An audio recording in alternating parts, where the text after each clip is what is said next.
जय शिवम, सुप्रभातम, सुख शांति और समृद्धि में आपका स्वागत है। मैं पंडित राजेश दुबे भोपाल से।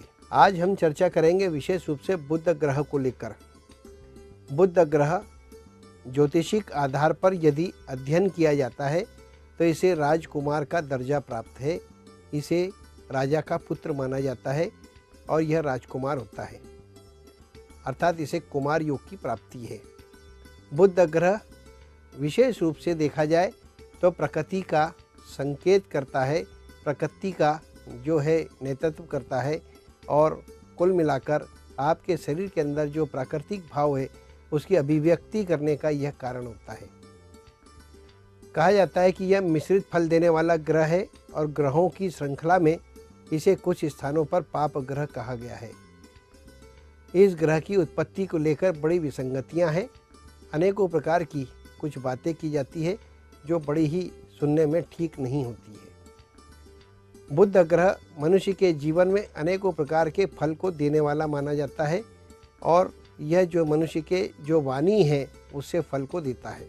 जो भी हम दिमाग में आता है, विचार बनाते हैं, उस विचार की अभिव्यक्ति की जो परंपरा है वह जिह्वा से होकर गुजरती है और जो वाणी और ध्वनि के रूप में टंकारित होती है उसका जो प्रतिपादन जो है बुध के द्वारा होता है और उसका जो प्रतिनिधित्व करने वाला ग्रह बुध है। बुध मनुष्य के जीवन में देखा जाए तो सबसे अत्यधिक फल देने वाला और सबसे अत्यधिक सारगर्भित ग्रह माना जाता है, क्योंकि किसी भी युग में आप देखें तो ये पाप ग्रह है और पापाचार सबसे अधिक संसार में होता है। पाप भाव की अभिव्यक्ति, पुण्य भाव की अभिव्यक्ति दोनों एक साथ करता है, इसलिए इसे मिश्रित कहा गया है। बुध जो है वह कन्या राशि में उच्च का माना जाता है, वहीं मीन राशि में नीच का माना जाता है। जब यह उच्चता का होता है तो ऐसे जो जातक होते हैं जिनका बुध प्रबल होता है या उच्च का होता है या स्वग्रह का होता है, ऐसे जातक जो है गुण विद्या को जानने वाले, अनेकों प्रकार के ज्ञान को धारण करने वाले ऐसे व्यक्ता होते हैं जो समस्त प्रकार के फलों को देने वाले होते हैं। कुल मिलाकर ऐसे जो जातक होते हैं वह साहित्य के क्षेत्र में, प्रकाशन के क्षेत्र में और गूढ़ रहस्यात्मक क्षेत्रों में और शोधकारी अभ्यास करने वाले माने जाते हैं। सदैव कुछ न कुछ शोध करते रहते हैं, यह उनका गुण प्रधान होता है जब बुध की उच्चता होती है। बुध यदि आपका वक्री हो या नीच राशिगत हो, ऐसी दशा में भी यदि उसका देखा जाए, वर्णन किया जाए, तो ये कहा जाता है कि पाप ग्रह होने के कारण यदि ये वक्री ग्रह है तो वक्रता में ये शुभता का फल देने लगता है और आपको जो है कहीं ना कहीं से कुछ ऐसे कार्य करवाता है जिससे यश, गौरव, प्रतिष्ठाएं प्राप्त होती है। कुल मिलाकर कहे कि सारगर्भित तत्वों में आप अपनी चलने वाली परिपाटी से हटकर भी यदि चर्चा करते हैं तो वह समाज के बीच में लोकप्रिय हो जाती है और उससे आपको लाभ की प्राप्ति होती है। लेकिन नीच का यदि बुध हो तो मनुष्य को उसके जीवन में अनेकों प्रकार की परेशानियाँ देता है और उस दशा में वह अपने कुल का बैरी होता है और भाइयों से और बहनों से उसके संबंध ठीक नहीं होते हैं। परिवार के अधिकांशतः लोग उसके विचार सहमत नहीं होते हैं और विचार सम्मतता के न बनने की वजह से उसे जो है परेशानियों का सामना करना पड़ता है। ये बुध के विषय में कहा जाता है। प्रकृति में यदि बुध का आधार देखा जाए तो जितने भी उद्यान होते हैं या जितने भी वन हैं, इन वनों के अंदर जो है बुध का विशेष स्थान होता है। बुध का जो काम है वो वन को संरक्षित करना होता है और वनों के अंदर जो है पेड़ पौधों की जो सुरक्षा के भाव होते हैं, जो सुरक्षा के तत्व होते हैं, बुध से होकर गुजरते हैं।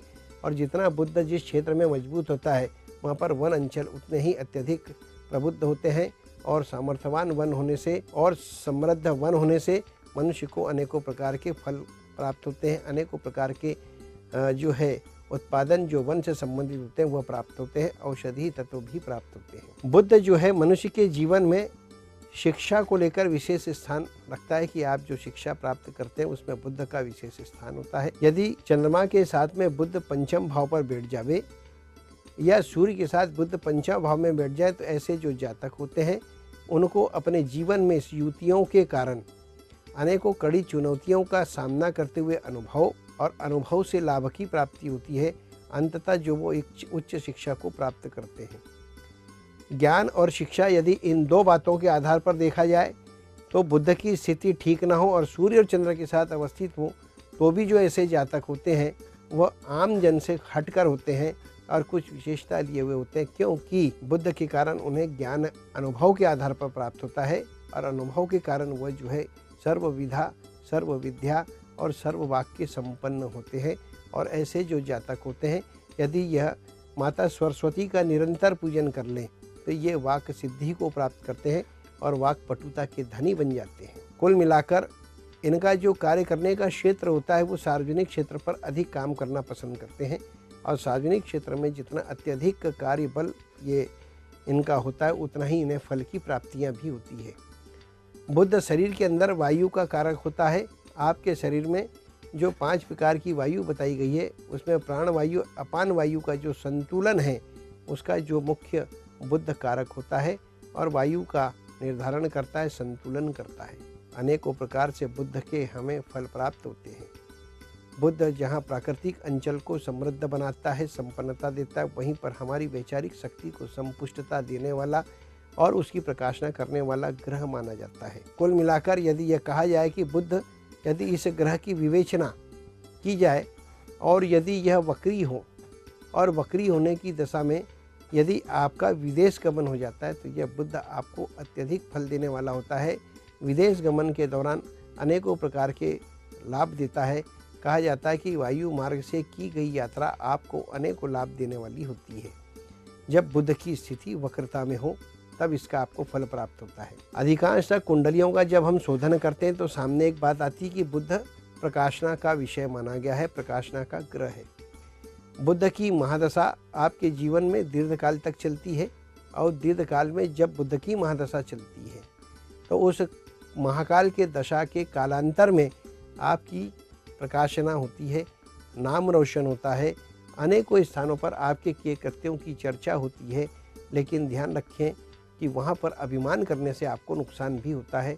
कई बार ऐसा देखा गया है। जितने बड़े बड़े कलाकार हैं लोग उसका शुक्र से अध्ययन करते हैं। यह उनका दर्शन शुक्र के आधार पर किया जा सकता है। लेकिन यदि वह किसी भी प्रकार से किसी विस्तारक यंत्र के सम्मुख आकर प्रतिष्ठित होते हैं और यदि उनका नाम रोशन होता है, जैसे किसी फिल्म में आते हैं तो कैमरे के सामने आकर वो प्रसिद्ध होते हैं, टीवी में काम करते हैं किसी कैमरे के सामने आके प्रसिद्ध होते हैं, अर्थात यहाँ पर वो कलाकार बनते हैं या साहित्य के क्षेत्र में आगे आते हैं या किसी विधा में आगे आते हैं, तो वो जो उनकी प्रकाशना होती है उसका कारक ग्रह बुद्ध माना जाता है। बुद्ध आपको प्रकाशित करता है तीसरी आँख के माध्यम से और सारे लाभ देने वाला होता है। बुद्ध ग्रह अधिकांशतः यह देखा गया है कि जिसके जन्म कुंडली में पंचम स्थान पर होता हो उसको अत्यधिक नाम रोशन कराता है। लेकिन नवम स्थान पर बुद्ध आ जावे और वहाँ पर किसी ग्रह की दृष्टि पड़ती हो और वो सौम्य ग्रह हो तो ऐसी दशा में बुद्ध जो है आपको आध्यात्मिक बना देता है। आध्यात्मिक बनाने के साथ साथ वह राजयोगी बनाता है और राजयोग की प्राप्तियां भी आपको बुद्ध के माध्यम से हो सकती है, क्योंकि कहा जाता है कि जितनी अच्छी वाणी का सहजता से आप प्रयोग करते हैं, अपनी प्रस्तावना को जितने सटीक ढंग से समाज और मनुष्य के बीच में रखते हो, जितने आपके लोक कल्याणकारी भाव आप प्रस्तुत करते हो, उनका फल देने वाला यह ग्रह विशेष रूप से माना जाता है। अमूमन देखने में यही आया है कि बुद्ध जिसका बली है वह मनुष्य चाहे कितना भी निकम्मा हो, चाहे कैसा भी कार्य करता हो, उसकी बात कोई नहीं काट सकता। बात का वो धनी होता है और बात के उसके चारों ओर चर्चा होते हैं, उसके विचारों की चर्चा ही चर्चा होती रहती है। बुद्ध ग्रह को लेकर अनेकों प्रकार की बातें सामने आती है। कुछ लोग कई बार कहते हैं कि ये पाप ग्रह है और पाप ग्रह होने के कारण यह पापाचार में लिप्त कराता है। यह भी बात सही है, क्योंकि जब आपका शुक्र भी ठीक हो और बुद्ध भी ठीक हो और आप यदि कलाकार हो और उच्चता से यदि आपका नाम रोशन होता हो तो आप देखेंगे कि विपरीत लिंग के जो आपके सहयोगी होते हैं वो या जो समाज के अंदर आपके अनुयायी बन जाते हैं या फिर जो आपके फैंस बनते हैं विपरीत लिंग के, वह जो है आपके चक्कर में पड़ते हैं, वो बार बार आपको सताते हैं और इसकी वजह से कई बार अपयश होने की संभावनाएं भी बनती है। अधिकांश आपने देखे होंगे कि कई सन्यासियों के नाम बहुत रोशन होते हैं, कई कलाकारों के नाम बहुत रोशन होते हैं। उनके ऊपर कहीं ना कहीं लिंग भेद के कारण, लिंग भेद अनुशासनहीनता के कारण दोष रोपण होता है और दोषारोपण होने के कारण वह अपनी बनी हुई प्रतिष्ठा को भी खो देते हैं। कई बार ऐसी परिस्थितियां सम्मुख उपस्थित होती हैं। इसी प्रकार से कहा गया है कि जब कभी आप कवि हैं और इस क्षेत्र में काम करते हैं और जब आप साहित्य से संबंधित काम करते हैं तो वहाँ पर शुक्र के कारण जो है आपके लावण्यता और सौंदर्यता और वहीं पर बुध के कारण विचार की विकराल विस्तारित शक्ति, जब ये दोनों मिल जाती है तो भारी काल्पनिक शक्ति के कारण आप अपने अनुभवों के आधार पर ऐसी रचनाओं की रचना करते हैं जो कटाक्ष करती हो, जिसे व्यंग कहा जाता है। इस प्रकार से जब व्यंग आप करते हो तो उससे समाज को एक नया संदेश देने की शक्ति देने वाला यह ग्रह बुध होता है। जब कभी भी आप देखेंगे किसी व्यक्ति के द्वारा कोई नया संदेश प्रस्तुत होता है राष्ट्र हित में या समाज के हित में, तो उसका यदि आप कुंडली उठाकर देखेंगे तो बुध ग्रह एक ऐसा होगा जो संदेश का वाहक बनता है। वो अपने वाणी के माध्यम से ऐसी बातें उठाता है जिसे सर्व मान्यताएं प्राप्त होती हैं। बुध ग्रह जब कभी अमूमन ऐसा कहा जाता है कि आप यदि कवि हैं, आप व्यंग करते हैं, तो वहीं पर यदि शुक्र और बुध की युति एक साथ हो जाए और इन दोनों में से एक ग्रह उच्च का हो जाए तो ऐसी, क्योंकि दोनों ग्रह एक साथ कभी उच्च के नहीं हो सकते, यदि उच्च का हो जाए, और ऐसी स्थिति कई बार आती कि एक उच्च का हो जाए और एक नीच का हो जाए।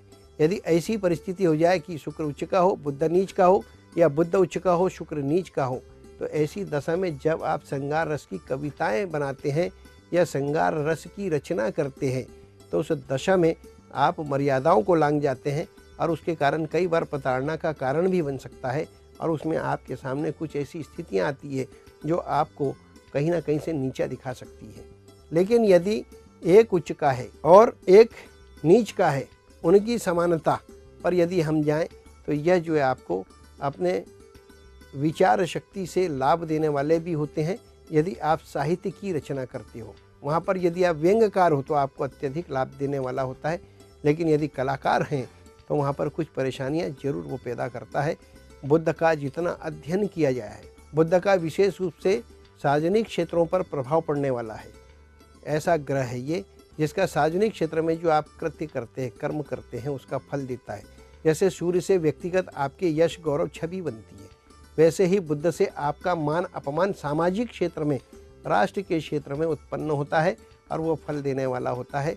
इसलिए बुध यदि आपका प्रबल भी हो, बुध आपका नीच का हो, बुध आपका वक्री हो, या बुध की जो भी परिस्थिति हो, उसका अध्ययन करना चाहिए और उसके अनुरूप जो है यदि आप अपनी कार्यशैली का निष्पादन करते हैं, निस्संदेह आपको अनेकों प्रकार के लाभ प्राप्त होते हैं और लाभार्जन भी करते हैं।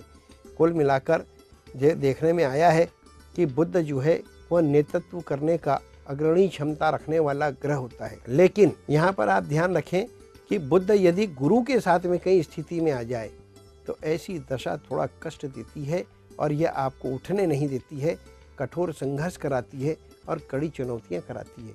वहीं पर यदि सूर्य के साथ में बुध अवस्थित हो जाता है तो अधिकांशतः देखा गया है कि ऐसे जो जातक होते हैं गुण विद्या के धनी होते हैं, यह जो गर्भशास्त्रों का अध्ययन करने वाले होते हैं, ये आयुर्वेद शास्त्र का अध्ययन करने वाले होते हैं, यह चिकित्सा से संबंधित रसायनों का निर्माण करने वाले होते हैं। ऐसे अनेकों प्रकार से बुध का अलग अलग ग्रहों के साथ प्रभाव पड़ता है। कुल मिलाकर बुध जो है नेतृत्व करने की अग्रणी क्षमता रखने वाला ग्रह होता है। आपको बुध के संबंधित काल में जब हम व्यवहार करते हैं सावधानी बरतने की आवश्यकता है। जितना संभल के हम बुध का प्रयोग करते हैं, ग्रहों के आधार पर उठाकर सहज व्यवहार करते हैं, उस समय लाभ प्राप्त होता है। समय हो चला है, कल फिर हम इसी समय आपसे मिलेंगे नए विषय के साथ में। जय शिवम।